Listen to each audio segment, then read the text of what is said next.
What is going on, guys? Thank you for joining us. It's the 27th of April. We are here for the Monday night show. Again, we are supported by www.chrisdarwin.com. So if you want to go and check him out, download or purchase the hardback copy of Johnny Cooper Championship Manager. It's definitely a book to read. And we are joined this evening by a member of Riga United. We are joined by Richard. Thank you for joining us, pal. Thank you very much for having me. And we are going to be talking all things football, so I hope you are prepared, sir. Yeah, I seem to be. I hope anyway. You have your notes. Yeah. That is all. Whether I can read my writing is another thing.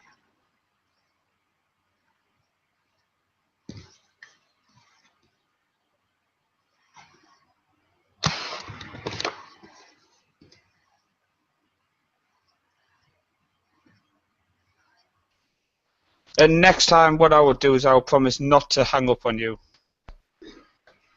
That would be appreciated. Fantastic news there. What a great start to tonight's show.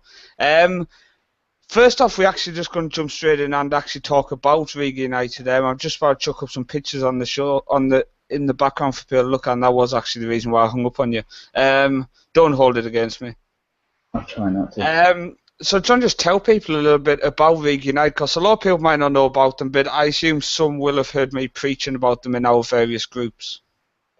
Yeah, so we're a small club from Riga. We've grown a lot even in the last couple of years. Our motto is Via Nortis Spele, which means in Latvian like United for the game, which really kind of sums up what the club's about. You know, we want to unite cultures through football, you know, really bring back football to the community and really promote like decent football and, you know, get everyone involved as much as we can. I think whenever I've spoke to anybody about Riga United and people have said, "Oh, who are they?"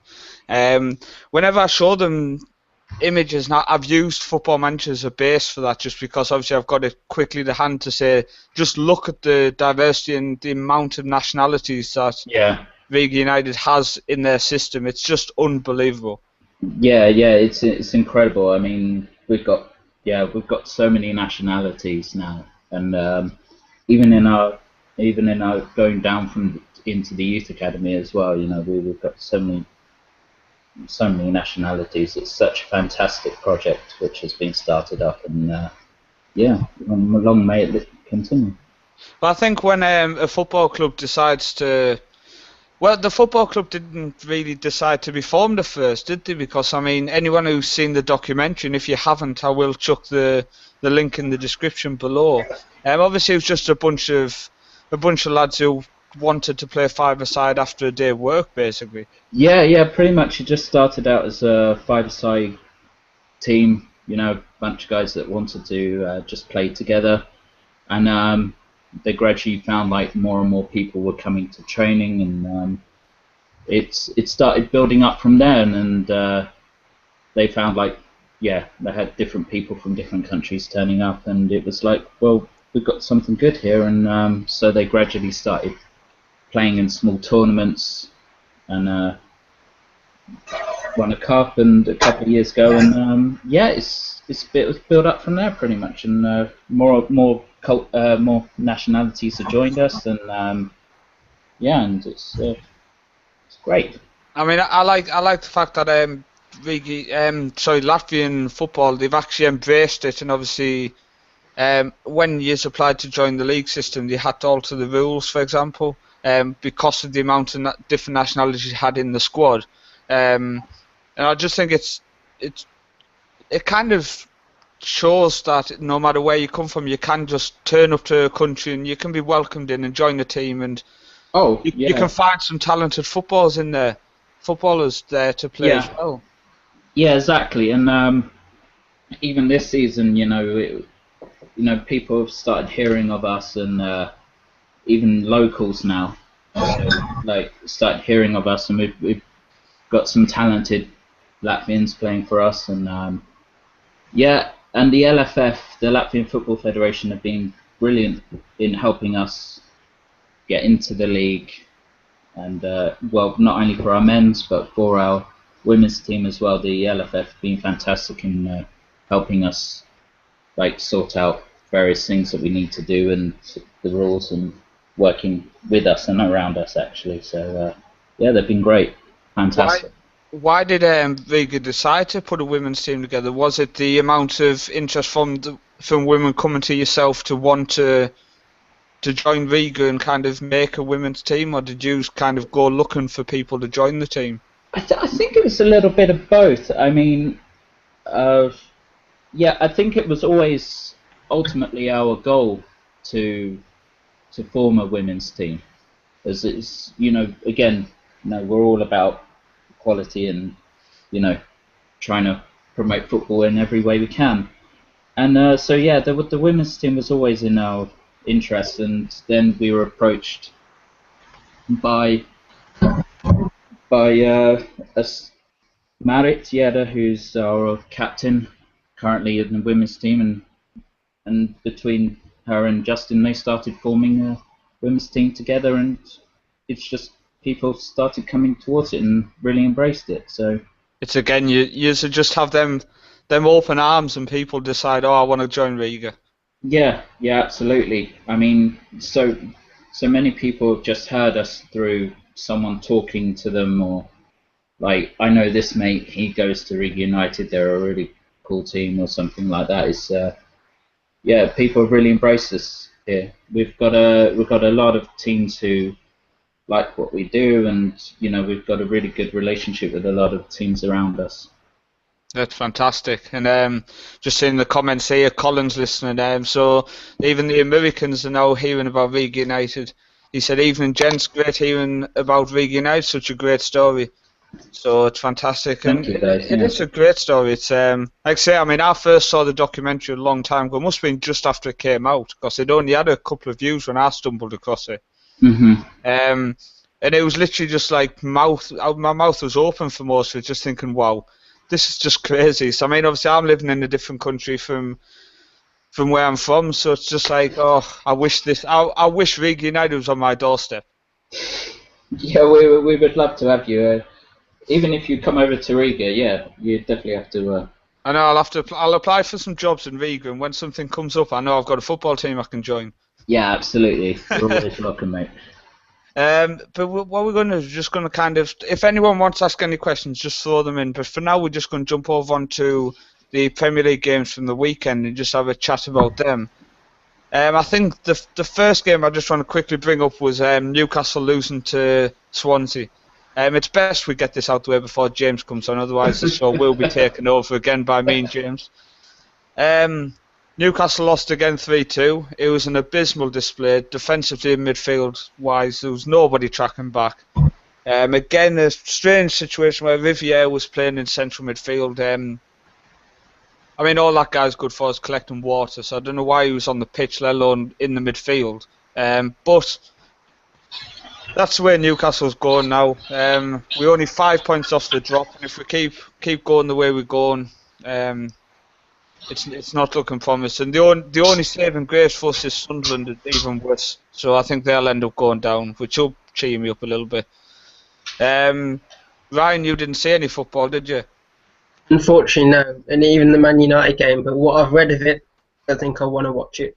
People who obviously listen regularly will know Ryan has a life unlike the rest of us, so he was busy this weekend. But we're going to jump on to quite an interesting game, which was Man City 3, Aston Villa 2. Man City dominated the first, Richard, and then Villa should have had that game. Yeah, yeah. I mean, as you say, City, yeah, dominated the first half, and Villa were very unlucky towards the end with Benteke getting that offside call against him. I mean, yeah, Sherwood, yeah, Yeah. was right about that. Hart, you know, that would have been a sending off, absolutely, and a penalty. I mean, it was very unlucky, but yeah, it was just one of those things. I mean, at least those first two City goals, I mean, they were just really bad from Villa. I mean, that first, I mean, what was that passing about? I mean, you have a giant forward in Benteke, and rather than knocking it up the park, you decide to pass back to your goalkeeper with Aguero like hanging around the goalie box. I have no idea.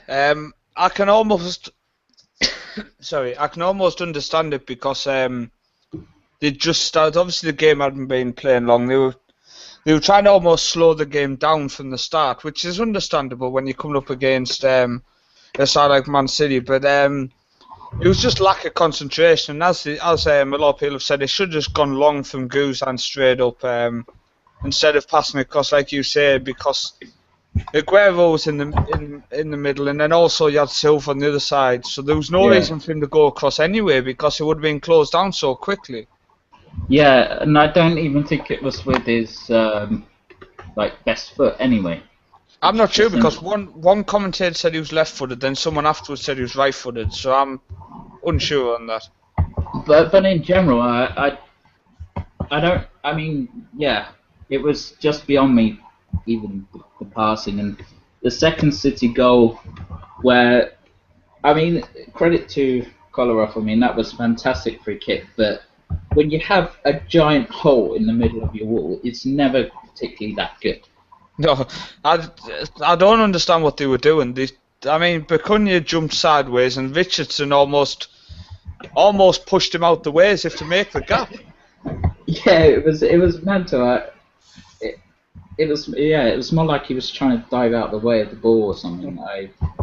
I just don't know why there was that huge chasm.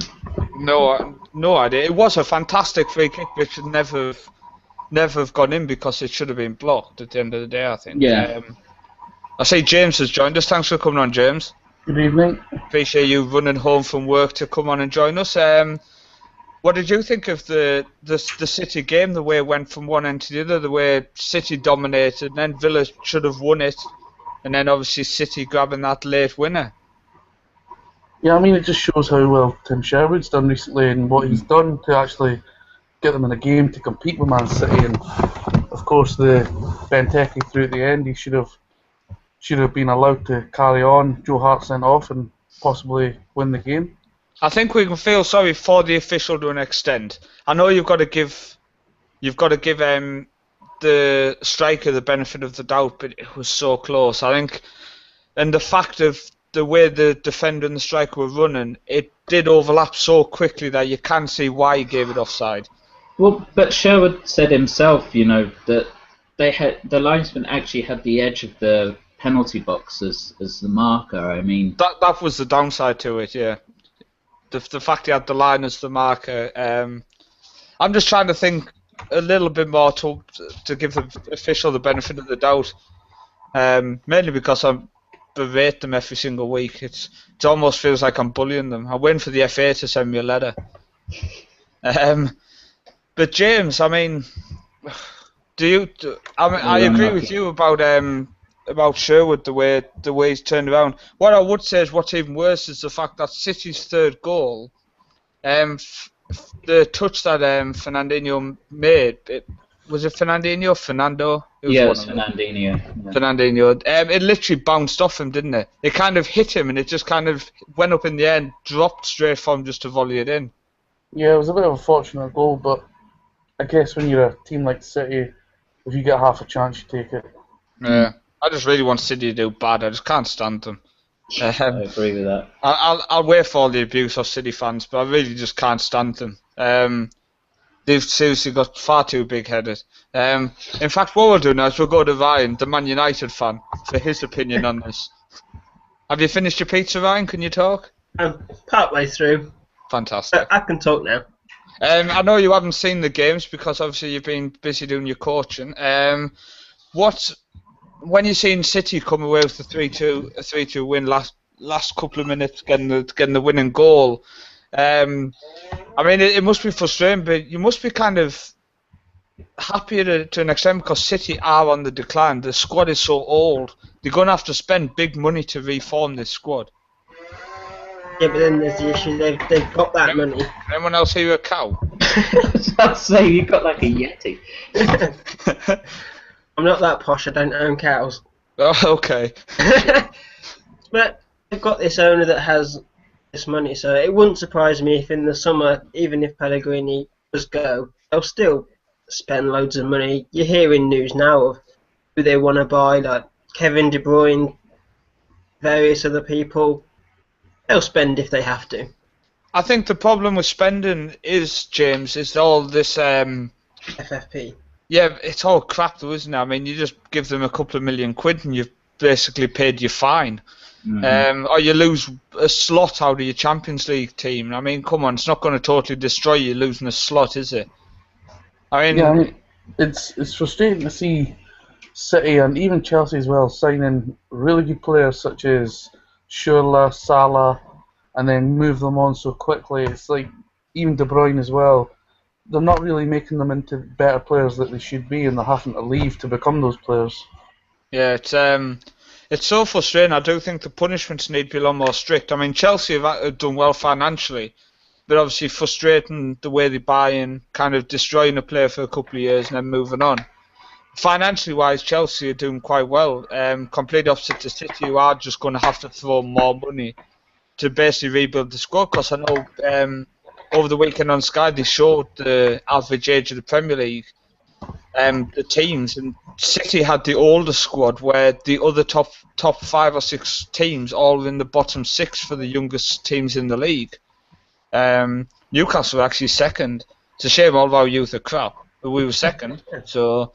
But we'll go on to a couple more games. So West Brom Liverpool, and I know Richard, you absolutely loved this game. Yeah, like a hole in the head. It was the most boring game I think I've ever seen. Mind you, I shouldn't expect much from Liverpool this season and Pulis's style of football. I mean, it was it was a good midfield battle, I guess. I know Gerrard topped the Premier League stat this week for 98 completed passes. Were they good? Or were they all just passing 2 yards away? They were mostly, passing lateral or, just knocking it either side. But it just seemed like Liverpool, were just playing quite defensively against West Brom, and I'm not really sure why when you got people like Coutinho and... It's frustrating because I was actually hoping they were going to attack because I had money on West Brom to win. So I was quite annoyed that Liverpool sat back because it did ruin my bet. Because West Brom can't break a team down, but if the team attacks them, they could maybe get them on the counter. Yeah. Another game from Saturday was Stoke against Sunderland. Sunderland scored in the first minute, Connor Wickham. So obviously all the Sunderland fans have been talking about that he's going to do it again. He's going to score a few goals in the last few games of the season. So let's let them dream for another week. Stoke City scored another goal from Charlie Adam, another fantastic strike. I don't know did you see that, James? Yeah, I've seen it. Charlie Adam doesn't score bad goals, but like what Steven Gerrard said when he was at Liverpool, he tries about 10 of them a match and they come off every now and then. Just having a lucky streak. Yeah. Queen's Park Rangers 0, West Ham 0. Charlie Austin missed a penalty. The manager said, I can't criticise him because he's done so much for us this season. A load of crap. I've gone mental at him. Don't matter what he's done in the past. That penalty was shocking. Did you see the penalty, Richard, where he literally just kind of kicked it straight at the keeper? Yeah, I saw that. It was... it's terrible. I find it more frustrating when the manager says, he's done a lot for us this year, so I don't want to criticise him. It's not the point. This guy should be tucking that away, and that had no confidence behind it. He literally just ran up and kicked it as hard as he could. Yeah, I mean, I guess that question, do you go for placement or power? And he went the thing is, if you go for power, you do it like Shiva, don't you? You've still got a place there. You can't just hit and hope. It's not going to help you to go for neither. No, you literally just kind of go, I'm going to kick it. Where are you going to kick it? I don't know. Wherever my foot takes it. Crystal Palace 0, Hull City 2. Endoy, who they signed from a Russian club, was it Lokomotiv, Ryan? Mm-hmm. Are you just agreeing with me, or am I right? Or is your mouth full of food? I was going to say that one. Fixture all there. He had about 10 chances in this game, but he put 2 of them away. And his second one was fantastic, really good shimmy and then tucked into the bottom corner.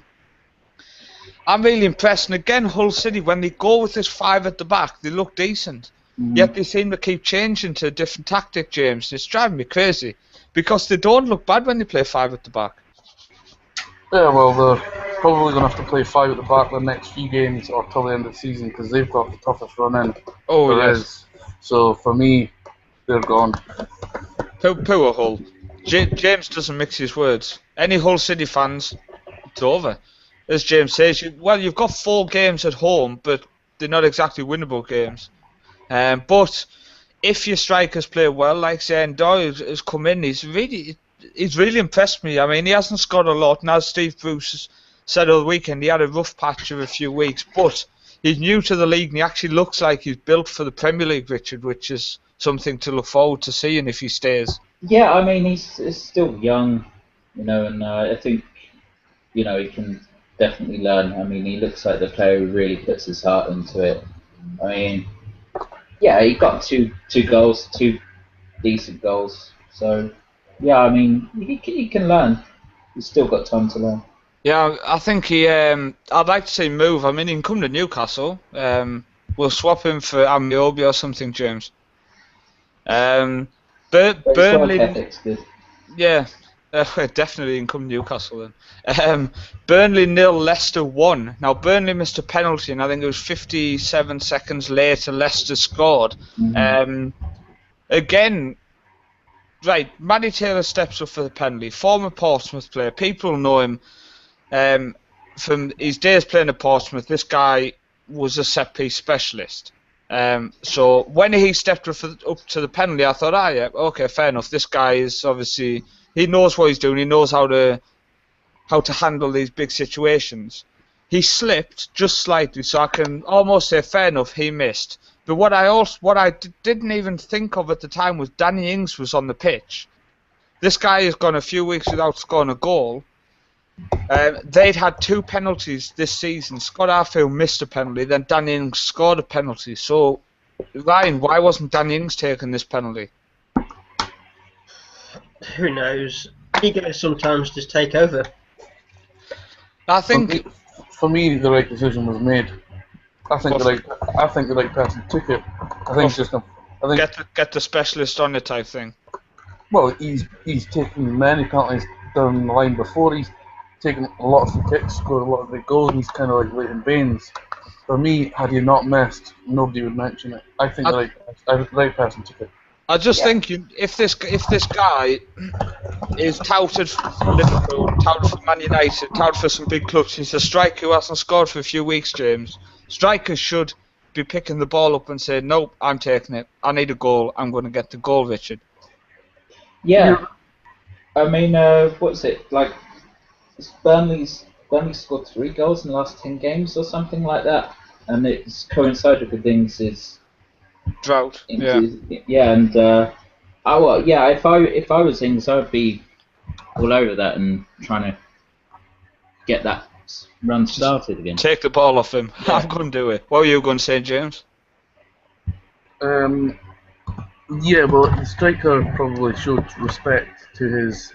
I think Matt Taylor is the vice captain, possibly. So it was maybe just out of respect, and maybe he knows what he can do, and then you let him take it.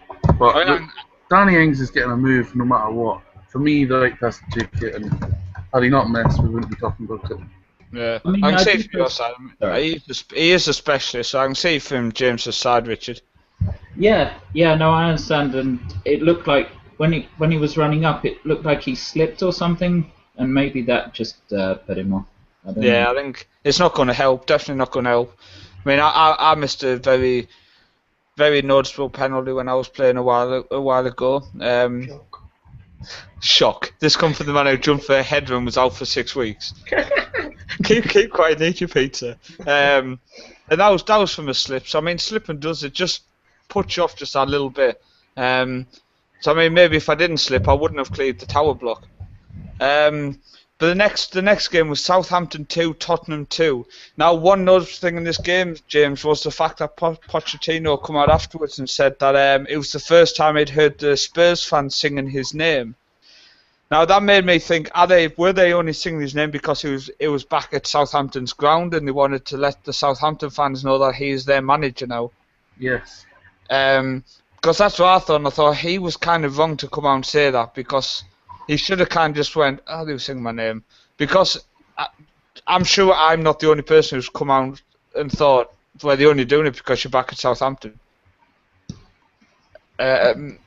And also 2-2 for Tottenham, coming from behind twice. Away to Southampton, who are doing well this year. I think, Ryan, it's a result I think both teams would take at this time of the season. Yeah, you got to get as many points as you can at this stage. So I think Southampton are a good side, and especially at St Mary's. I mean, it's going to be interesting over the summer what we're going to be talking about in the extent of who Southampton are signing, because it's a pivotal year for them. Are they going to push on, or are they going to drop back into the pack? So it's going to be interesting anyway to see what happens. But the next game is a game which Ryan avoided, luckily, which was Everton 3, Manchester United 0. I really enjoyed this game. It was good to see Everton playing well, and Everton are on form. And it does coincide with them going out of Europe, Richard. So, I mean, do you want Riga United playing in Europe? It could ruin your form in the league. I'd love to see Riga United in Europe. That would be amazing. I think we could fight both fronts. There you go. We can handle it. You'll teach Everton. We've got the squad depth. It'd be no problem. Easy. There we go. Ryan, how does it feel to know that you got battered by Everton? I came home and read it was just like this centre-back pairing doesn't work. Smalling needs someone with experience next to him. Who's next to him? Paddy McNair. Probably not the best centre-back partnership going. See, I would actually be blaming Danny Blind for the game, because he just seemed so weak in defensive midfield. I've not seen the game, United had 78% of the possession as well. I mean, it was just pure counter from Everton all game. I know Everton's first goal, that should have been prevented.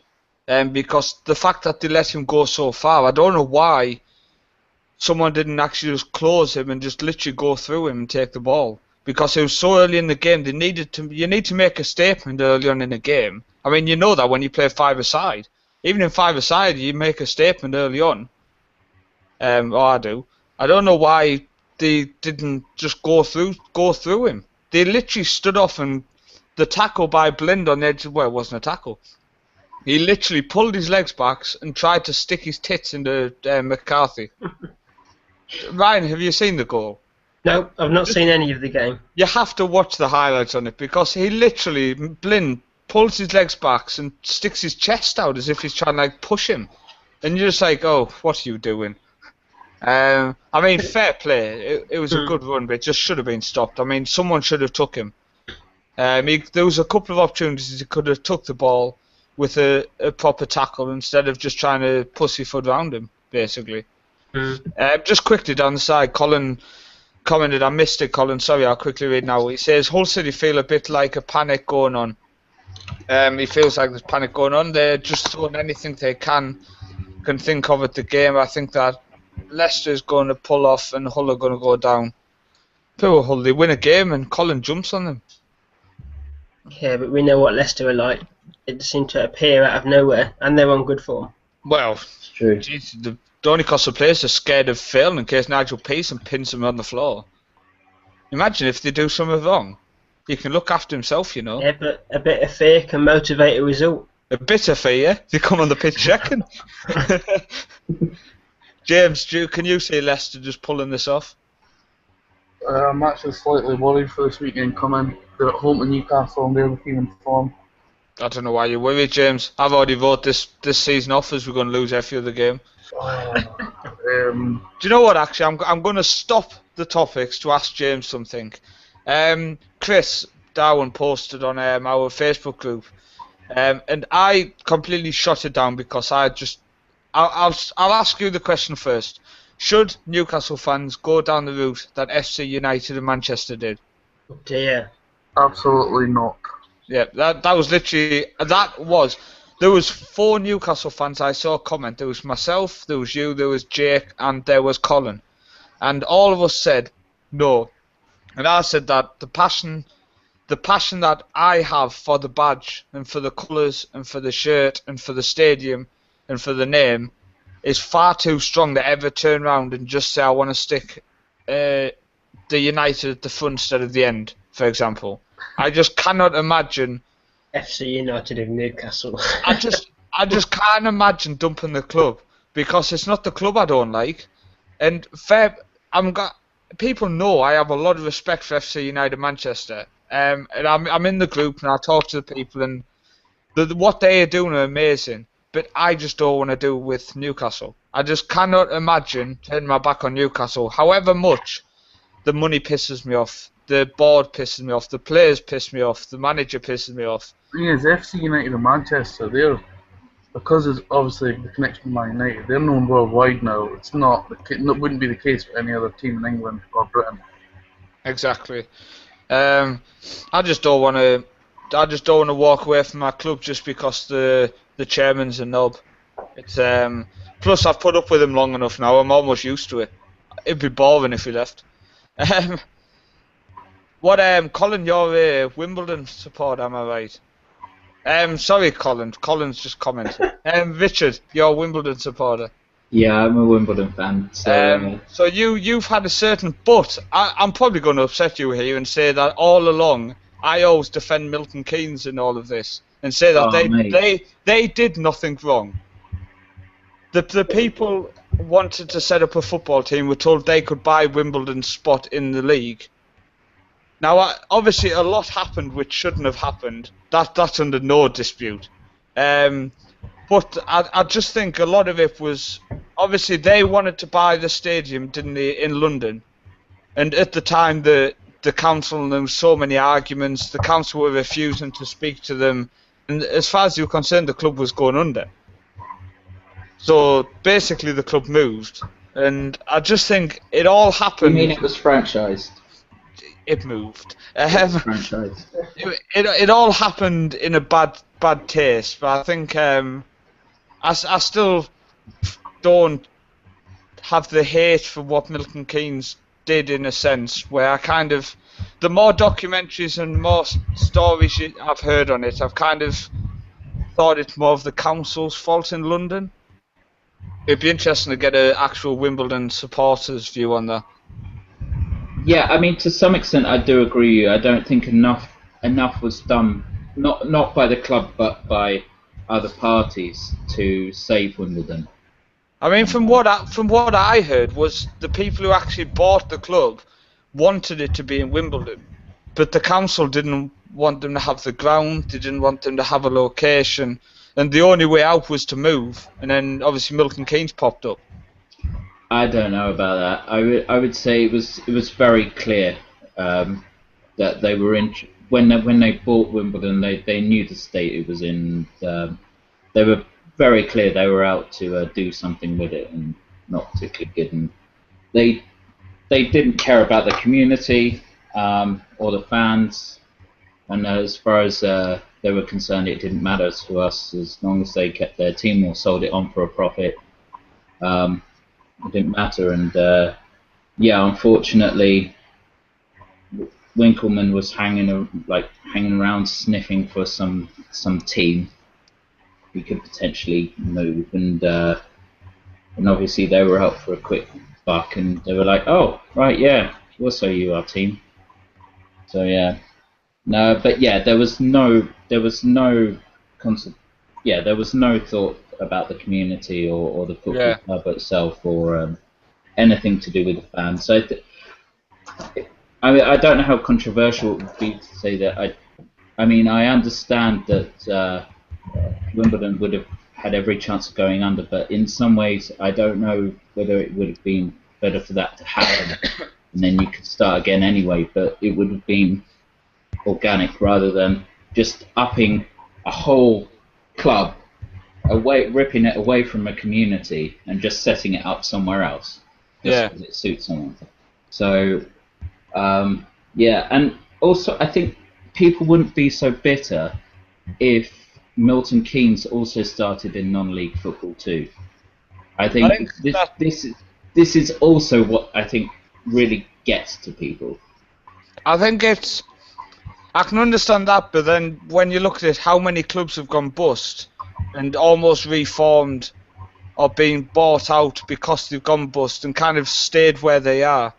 It's obviously it's such a tough line because a lot of clubs have severe financial problems. The company who owns them actually does go bust, or they go into administration, but then they get bought out by somebody and they stay where they are.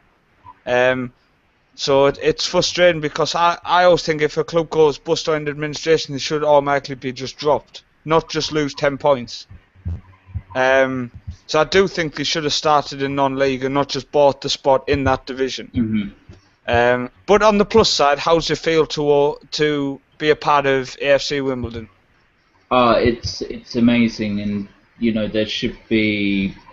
We're working obviously closely with Supporters Direct, and it's nice to see that Supporters Direct and a lot of supporter trust and supporter-run clubs are ever growing.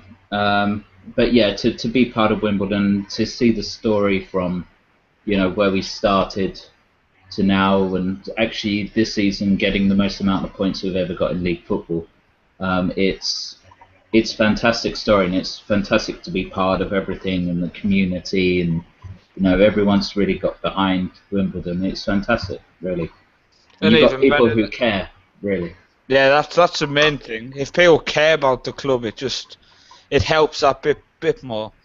Yeah, and there's every chance. Well, obviously, it has to go to council, like the council and everything. But we've made a decent proposal for a new stadium, more about 500 meters away from where the old Plough Lane Stadium was. So, who knows? We could really be going back home soon. There you go. Exciting times for AFC Wimbledon. Angie's a part of Sports Interactive, obviously linked with them. Yeah, obviously, Sports Interactive have been fantastic with Wimbledon from the very beginning. In fact, they've been our sponsors from the very beginning. Yeah, helping with the first strips, etc. Yeah. But what we're going to do now is we're going to move on to the salary caps, Ryan. And basically, this came to life with a post that Richard, you actually posted in the group. So do you want to just say what your original post was about, and then obviously this came out from it? Yeah. So myself and my student, we were talking the other day about because we were talking about how boring the Champions League's getting, because it's usually always the same 3 or 4 teams in the semi-finals, or you get one surprise or something. And just how much money, money's taken over football, and it at Newcastle, and you see that, it's moving more and more with the income and the revenue, and it's less about football and it's more about money. And I just proposed this idea: what would happen if there would be a different football federation? Would it be successful? Would it, how could it be possible? I think from that it kind of jumped into the salary cap discussion, and obviously the MLS is a well-known side of the salary cap, but then obviously in Europe you have leagues like the Czech Republic, Ryan, where you can only have, I think it's 65% of your turnover can be spent on wages. So obviously if you make 10 million in turnover, you can only spend 6.5 million of that on wages. So you're making sure you're always financially safe, basically, each club. And that's obviously only come into effect recently in the Czech Republic to try to battle against clubs struggling financially. Would you like to see that brought in, Ryan, a lot more around leagues? Now, I know it is actually in effect in certain leagues like League 2, League 1, etc. There is some sort of caps in force there. Well, the funny thing is I'm actually doing an essay on this at the moment. It's due in next week. So things that I am finding, if salary cap comes in right across Europe, and football clubs can complain that it violates EU law due to players' salaries and what they receive, tax and everything else. So it's going to be hard to bring in, but I think something needs to come in because you're getting players that are 18, 19, 20 on stupid money that I would dream to be on. No, don't lie Well, about it. but the thing is, I mean, they're smart cookies at UEFA. Could they not come up with like a tax coefficient? I mean, it I'm sure it's not so hard to look at the comparatives of tax and what one person earns in, I don't know, Monaco or one person earns in London. I still can't see really how it could be such a problem if you came up with a tax coefficient or something. Well, I've been thinking about it today. The best way I thought to completely reform the European football, and the salary cap was something I first thought of. The turnover to wages, but then I thought the only way to make the whole of European football on an even par, James, which was something Richard said about the likes of Red Star Belgrade, for example, becoming a powerhouse again in Europe, or just having a chance. The only thing I could think of was if no matter what league you play in Europe, every single league has the same salary cap budget, like the MLS, where every club can only spend a certain amount, but you're allowed a couple of designated players. Because that then means, James, you don't have the likes of Ashley Young on 100 grand a week. You only have them superstars like Ronaldo, like Ibrahimovic, like Messi, who are actually on the big money. And apart from them superstars, everyone else around Europe only adds up to maybe 30k a week for the whole club. Do you agree, James? Yeah, I think it is a good idea, but the way football's went, there's absolutely no chance of this happening in the top European leagues. And like Ryan said, it's really sad to see such as Raheem Sterling, the age he's at, turning down 100 grand a week to see what he feels like in the summer. It's absolutely ludicrous. That's 100 grand a week. I'll see what I feel like. Maybe later. I think the only thing that I thought was if the whole of Europe brought in a salary cap of 30,000 a week plus 2 designated players, the way the MLS runs it, the only thing I thought was the top clubs, the Real Madrids, the Man Uniteds, I would have a feeling they would then branch off and form a Super League. Because they would literally just say, it's not worth it, we'll just go and do our own thing, we'll make more money. So if they done that now, does that mean all the people on, say, your average Premier League player now is on 50 grand a week? Are you saying they would all have to take wage cut to go back to 30 grand? Yeah.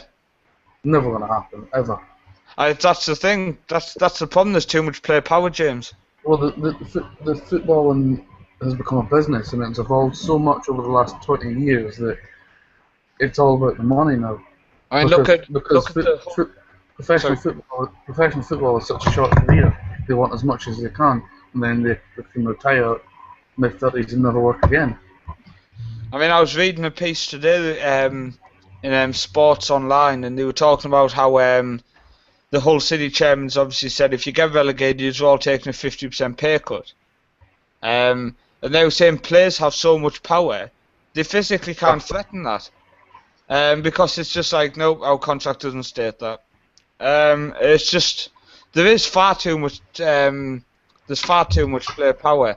Now I know Colin's saying there on the side there's 3 designated players in the MLS rule, not 2. Sorry, Colin, but my New England squad could only have 2.